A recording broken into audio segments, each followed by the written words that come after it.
ഇന്ത്യയിലെ ന്യൂനപക്ഷങ്ങൾക്ക് ഭരണഘടന നൽകുന്ന മൗലിക അവകാശങ്ങൾ അധികാരത്തിലിരിക്കുന്ന രാഷ്ട്രീയ നേതൃത്വങ്ങളുടെ ഔദാര്യമല്ലെന്നും ഭരണഘടനയും നിയമനീതി സംവിധാനങ്ങളും നൽകുന്ന സംരക്ഷണവും കരുതലും ആരുടെയും മുൻപിൽ അടിയറവ് വെക്കില്ലെന്നും Catholic bishop conference of India laity council secretary chevalier advocate V C. Sebastian. ഭരണഘടന നൽകുന്ന വിദ്യാഭ്യാസ അവകാശങ്ങളെ ഒരു കാരണവശാലും ബലി കൊടുക്കുവാനാവില്ലെന്നും എന്തും വില കൊടുത്തും സംരക്ഷിക്കുമെന്നും കൂട്ടിച്ചേർത്തു.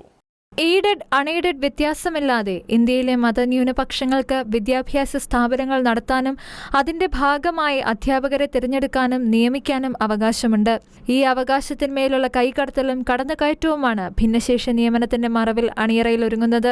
ന്യൂനപക്ഷ വിദ്യാഭ്യാസ മേഖലകളെയും ഇതര ഏജൻസികളും ട്രസ്റ്റുകളും നടത്തുന്ന വിദ്യാഭ്യാസ സ്ഥാപനങ്ങളെയും ഒരേ തട്ടിൽ വെച്ച് തൂക്കുന്നത് വിരോധാഭാസമാണ്.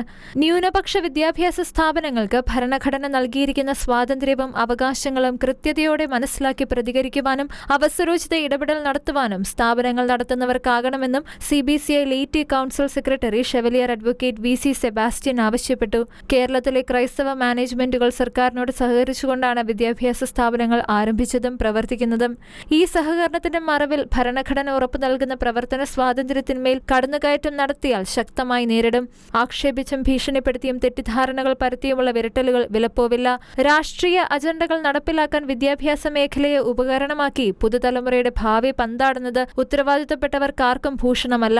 1957 വിദ്യാഭ്യാസ ബില്ലിലൂടെയും 1972-73 കോളേജ് വിദ്യാർത്ഥികളുടെ ഫീസ് ഏകീകരണത്തിന്റെയും അധ്യാപകരുടെ ഡയറക്ട് പേയ്മെന്റിന്റെയും പേരിൽ നടത്തിയ സർക്കാരിന്റെ അനിയന്ത്രിത കൈകടത്തൽ സുപ്രീം കോടതി തടഞ്ഞത് ഓർമ്മിക്കണം. 2001 സ്വാശ്രയ വിഷയത്തിൽ ന്യൂനപക്ഷ ധ്വംസനവും സാമൂഹിക നീതി നിഷേധവും ചൂണ്ടിക്കാണിച്ച് ക്രൈസ്തവ മാനേജ്മെന്റുകൾ സുപ്രീം കോടതിയെ സമീപിച്ചതും 2005 ഓഗസ്റ്റ് 13 ഏഴംഗ ഭരണഘടനാ ബെഞ്ച് അനുകൂലമായി വിധിച്ചതും സർക്കാർ മറക്കരുത്. ഇതിനെ മറികടക്കാൻ നിയമസഭയിൽ അവതരിപ്പിച്ച പുതിയ ബില്ലും കോടതിയിൽ ചോദ്യം ചെയ്യപ്പെട്ടു. 2007 ജനുവരി 4 അന്തിമവിധിയിൽ ബില്ലിലെ ഭരണഘടനാ വിരുദ്ധമായ വകുപ്പുകൾ നീതിപീഠം നീക്കം ചെയ്തത് ഇന്ന് സംസ്ഥാനത്ത് ഭരണം നടത്തുന്നവരും ഉദ്യോഗസ്ഥരും അറിഞ്ഞിരിക്കേണ്ടതാണ്.